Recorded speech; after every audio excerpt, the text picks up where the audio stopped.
Alright, well, I made some adjustments to it. It definitely runs better at a slower speed. I have to basically increase what I did.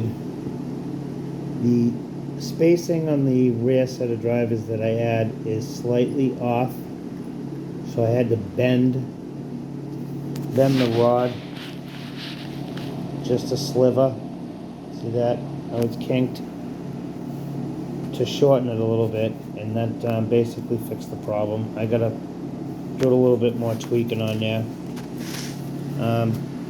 I put the bell back on the front. I don't know, that's the wrong bell. That came off of Rivarossi. The other one broke off last night or something. I don't know where the hell it went. I added a little bit of detail to it. I painted the center caps on the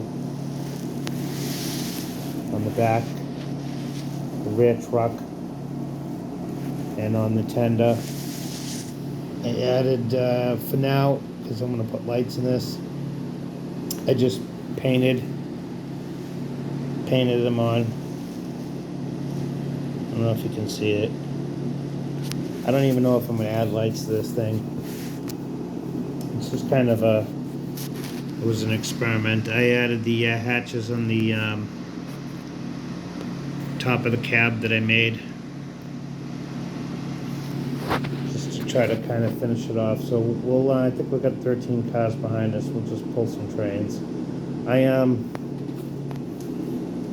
put it on the track today, and the thing was on the outside rail. Thing was sputtering real bad. I put another train on there, my turbine. That thing was sputtering.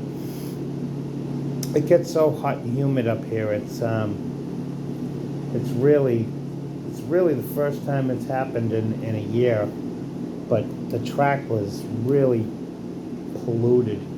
I had to run around with an eraser real quick to try to fix it.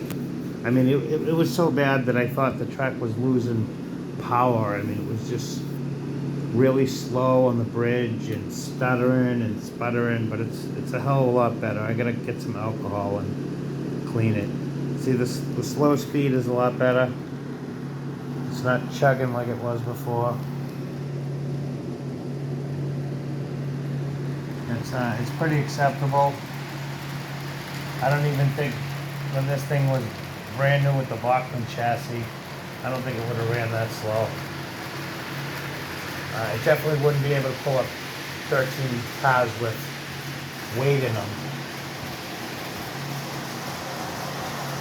It pulled no wheel slipping at all. This thing will pull 20 cars easily.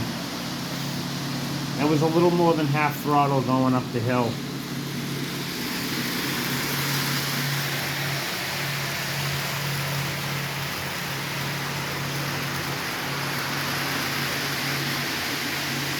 That's at 60% right there. Oh. That damn coupler. Let's see if we can go pick that up.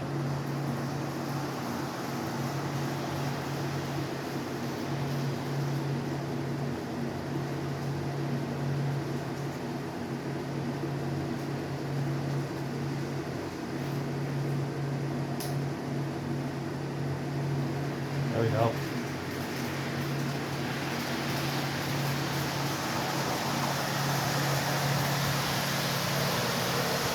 That's at 60% right there.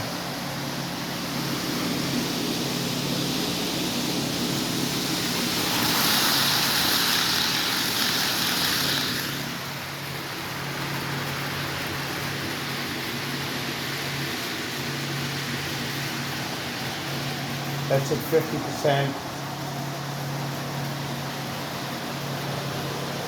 And we will slow it down to about 40, 45. And we'll see what it does the next time around.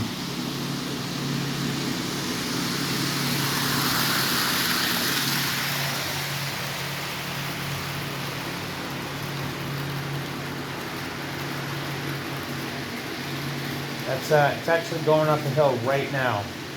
That whole That whole area is a grade. That's about a 3.5% grade. At 40% throttle, it climbed right up it. It did slow down, but not much.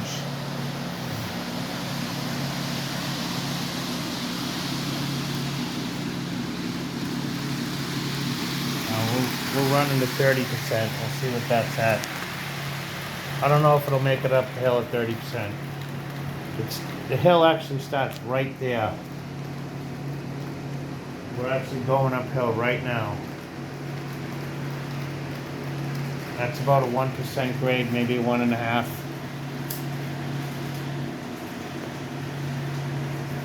And this is where it really climbs. We're at 30% throttle.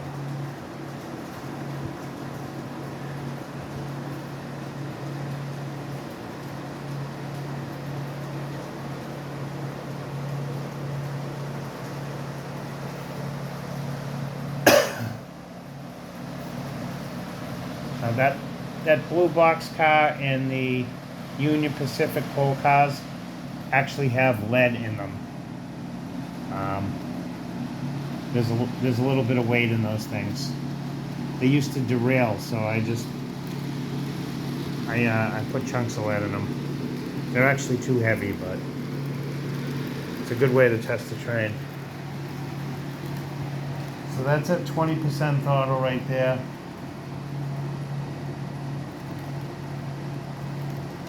Now it's starting to go up a hill again. That's a hill right there. A little bit of an incline. We're at about 25% throttle. I'm gonna have to boost it up a little bit. Go to about 35, 30.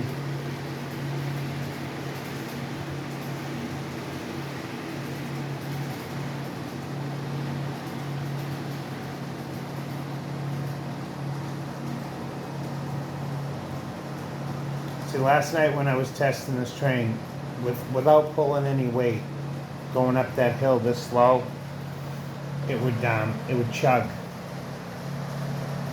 Because like I said, the spacing on the real set of drivers that I added is a little off.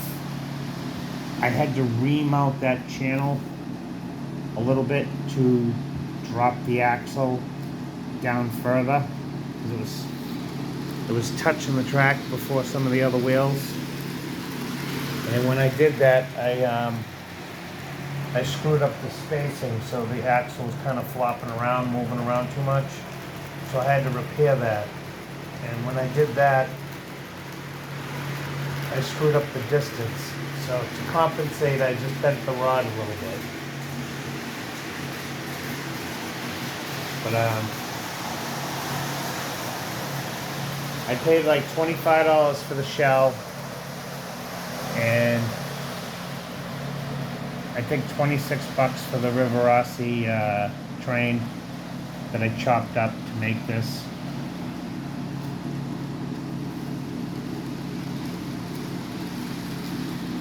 As you can see, I like to buy these things. I think I paid $30 for this, maybe 25. This actually runs really well. This chassis here is going to be my the K4 Streamline Pennsylvania Railroad that I just started working on train. It's a 462.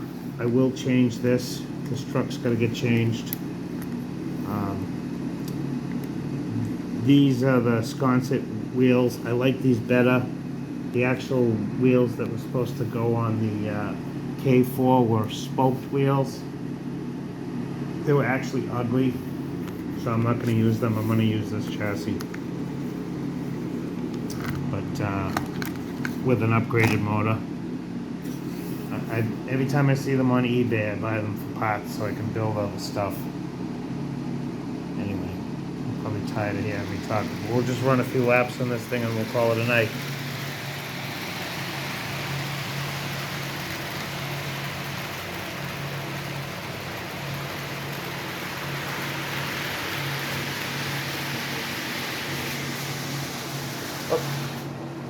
Goddamn coupler.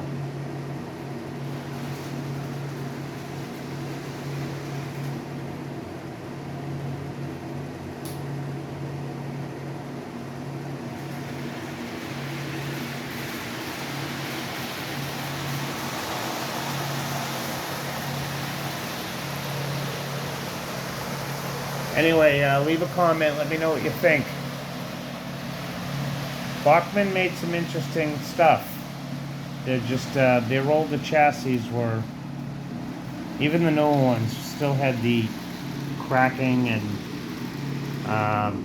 they derail a lot. The flanges are too small. You can't run through switches at any speed at all. But they did make decent locomotives. Like Rivarossi never made one of these as far as I know. So, and I wanted one. So I just grabbed the Bachmann that was broken and missing pieces and made one. I think it works out pretty well. Same thing with my daylights. Those were all Bachmanns until I converted them over. I got 3 daylights. I got a blacked out GS4 with a Rivarossi chassis. All my daylights have a Rivarossi chassis except for, I think this one here is still the original. It runs all right, but it has absolutely no pulling power. And I didn't see the need to convert that over because I already got 2 of them that are converted over. One DC and one DCC. So, but I like this one. And you know, Bachmann doesn't make challenges and they don't make big boys, but they do make some of these ones that I like. And if the price is right, I'll buy it and then just convert it over. The Rivarossi's, you know, it's not the greatest, but you can get them cheap enough and you can do a lot of modifications. And a lot of the parts are made out of brass, so they might wear down a little bit, but they're not going to break. The only thing that ever breaks is the wheels come out of quarter or strip. And that's easy enough to fix. Anyway, leave a comment. Let me know what you think. Let me know if you think I should bother putting lights on this thing.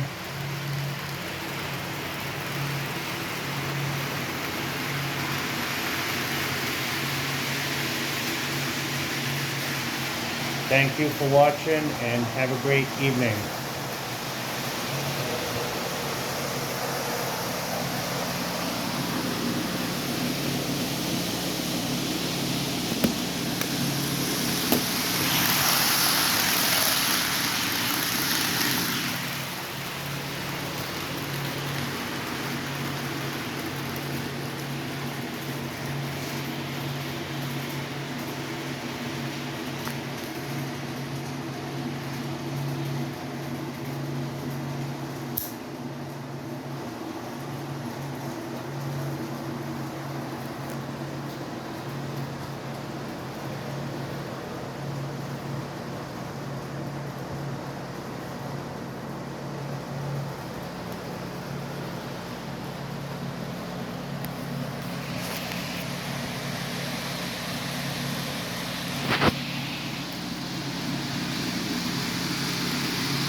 Thanks again. Have a good night.